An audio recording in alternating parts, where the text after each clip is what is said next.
Hello guys, welcome. Today we're going to do Gunfire issue number 3 by DC Comics. Let's dive in. There's a lot to talk about and it's going to be fun.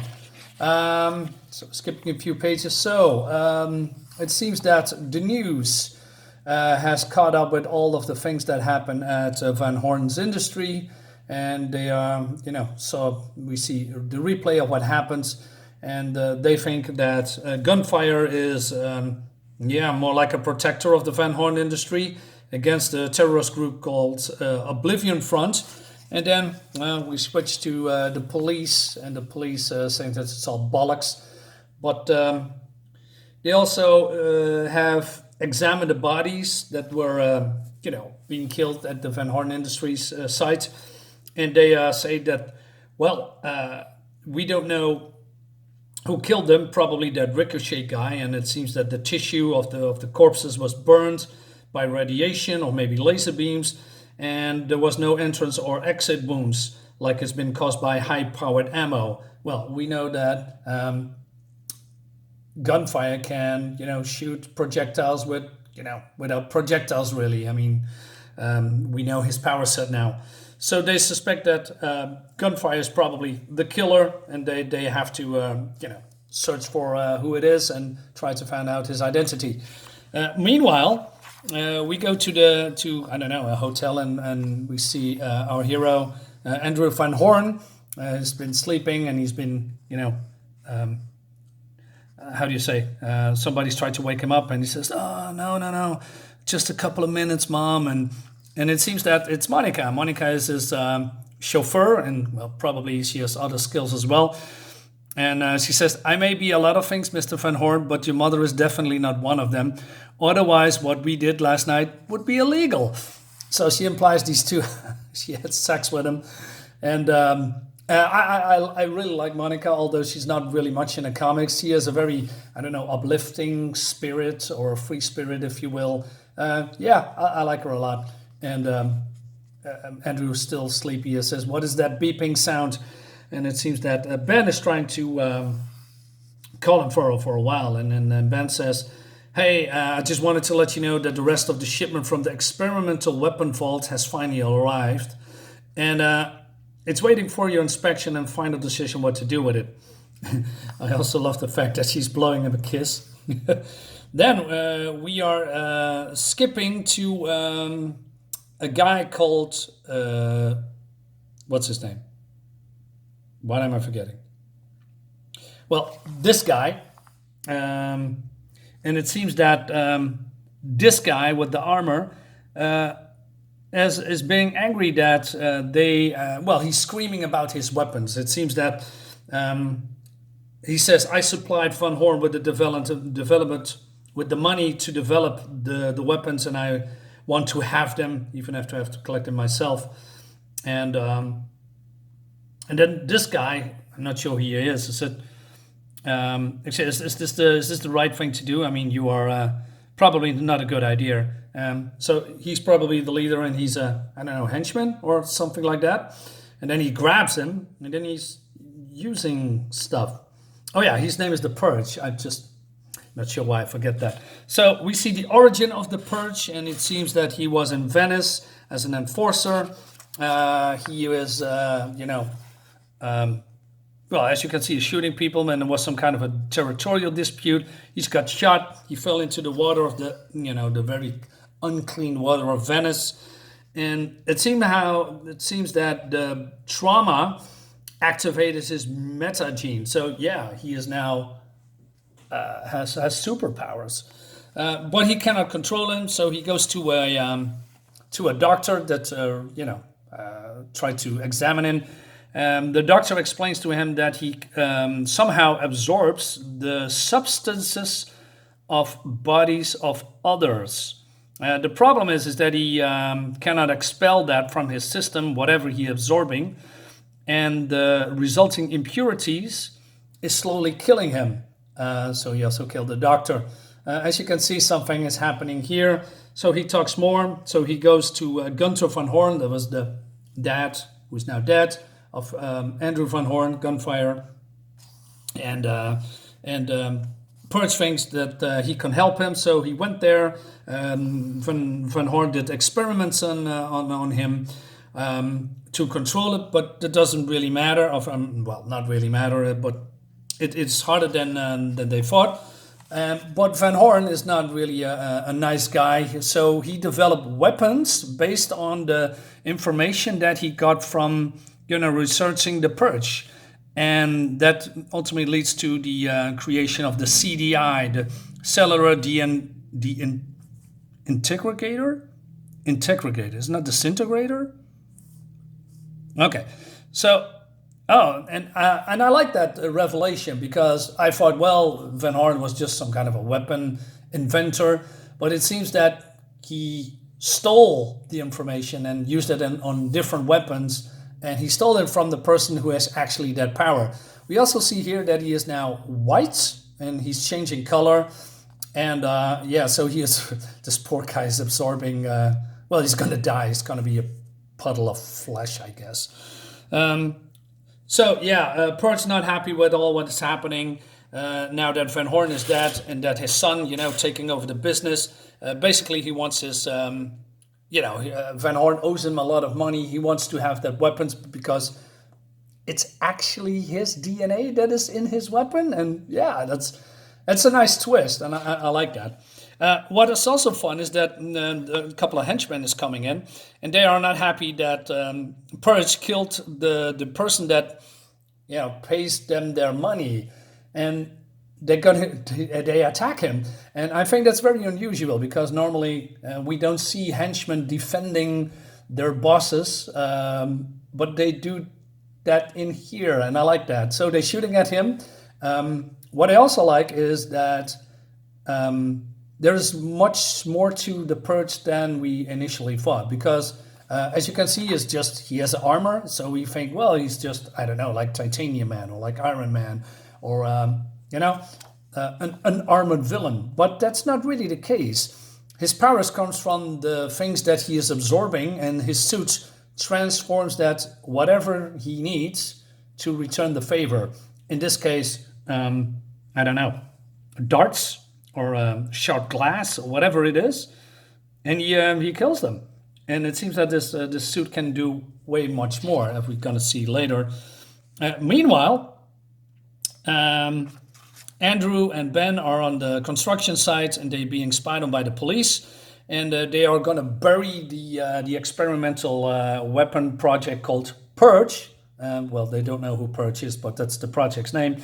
Ben is not really happy about that, because he says, hey, why not use that for, gain more money? I mean, there's experimental weapons, and I know, you have to get rid of it, but still, it's just a waste of, knowledge and money. But Andrew says, listen, what's inside those crates is way too too dangerous to be left lying around. And then he picks up a rod, and he destroys everything in that pit. And this cop says, whoa. So he knows that this guy is Andrew, his gunfire, actually.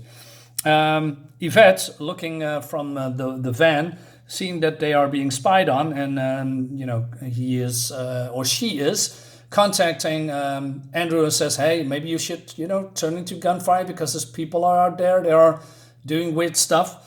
And then the cops are getting attacked by gunfire. I'm not sure how he's there and why he's there. Well, I know why he's there, but not, that's probably coincidence that these two actually at the same spot. So he attacks the cop, and there's a scream, and the other cop hears that, so he rushes to the site. Andrew does that also, and you see what's happened to the cop here. She's dead. Actually, another coincidence as well, because now the information that Andrew is gunfire is now in the hands of Purge, but Purge doesn't know what they saw earlier. So he wants to know what's on the disc or the whatever he is here on this recorder. So the police says, freeze, motherfucker. Well, that's not what he's saying, but that's what I'm saying. And then he uses the suit again, and he transforms whatever DNA or substance that he is in his body to some kind of acid, and Andrew, or basically Gunfire, saves him.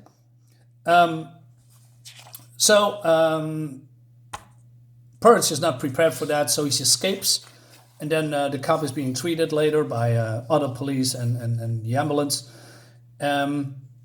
And Andrew is back in the civilian clothes, and then the cop says, "This Gunfire guy saved my life, so I figure I owe him one. It's important that he knows the police are on his side in all this. If you know what I'm trying to tell you. Understand what I'm saying, Mr. Van Horn?" And he says, "Yes, I think I do." Meanwhile, a little bit later, Andrew and his friends tracking the last, crates of those weaponry that is being transported in this train. But they are not alone. It seems that Purge and his goons are on the side also, and they try to cut loose this wagon and get what's inside. Gunfire is now on board, and he's defending himself with a wrench. That was really silly. So Gunfire shoots them, but only to defend. But Purge, who's a piece of shit, says, "Hey, you are wounded? Well, you cannot do much anymore. So let me absorb everything that's in you. Let me," as he says, "can I borrow some precious body fluids?" Well, oh man, that's funny. So Gunfire just shoots at the. Notice that he is changing color again. I don't know what that means, but and also he's doing that here. Okay? You see, he's now red. I'm not sure if that's accidental, or from the colorist. I think that has to do with his powers, but it's not really getting explained. Not that that's just a real big issue or something, but I notice it. Meanwhile, the train cars are moving backwards now that some part of the car is, being detached. So Gunfire shoots at the cop. I mean, at the helicopter, and it explodes. And Purge is pissed off, and he says, "Those were my weapons, mine." And he shoots at Gunfire. Gunfire uses his wrench again to shoot at the beams of the, like a bridge. And then Purge does something stupid, but he doesn't know that yet. So he's on top on Gunfire, and he wants to, as you know, or as you can guess, absorb his DNA, his body fluids. But Gunfire shouts at him, "Dude," well, that's not what he was saying. He said, "No, don't. You don't know what you are doing." And Purge says, "I know exactly what I'm doing. I'm killing you." And then Gunfire says, "No, can't you feel it? You have to release me before it's too late." And then this gonna happen. And he said, "I'm absorbing too much power. Can't let go." And then, oh wait, that's an ad. Purge is launching himself, or that's gonna happen maybe because of the power. And then he says, "Wabba boom," and he explodes. Not sure if he's dead, but I guess. So Ben and Yvette, very astonished, says, "Hey, what's happening? How is it going? Are you all right? And hey, talk to me." And Gunfire, he says, "I'm okay, but the Purge is history. In trying to absorb my life force, he activated my power instead. I didn't want to, but I knew I had to agitate the molecules in his armor and blow him sky high." But that's not the only thing that's going to happen. In the last, panel here, we see that the train is moving at a very, very, very high speed down of the mountain. And he says, "Well, at the speed we're moving, this train will never clear that curve. If anyone got any appropriate last words, you better say them quick." And that, goes into the next issue. So let's see what happens then. I'm very impressed. I'm a little bit, how do you say? Well, not astonished, but surprised that a title that probably not many people know or know at all has so many layers of story in it. I mean, there's so much going on. I mean, we have the Purge, that has actually powers and uses this suit of armor to apply that powers. We see that cops find out who Gunfire is. We see henchmen defending their boss. We see a train, or part of the train being hijacked. And we see also what happened to Gunfire. There's so much going on, and there's also some layers about the backgrounds of certain characters. We see the origin of the Purge, how he came to be, and what actually the father of Gunfire is actually doing when he was alive. He was not a nice guy. He is, he has some shitty history, but and now everyone, crimes organization or people, superpowered people, wants that piece of the pie what Van Horn has left behind, not only for his son, but for everyone else. Great stuff. Yeah, I'm going to review issue 4. I'm not sure if I'm going to do the whole series, but we'll see. Maybe we do, because so far I am really enjoying the series. So guys, that brings us to the end of the video. Hope you like it. Give me a like, give me a share, subscribe to my channel, and I'll see you next time. Bye bye.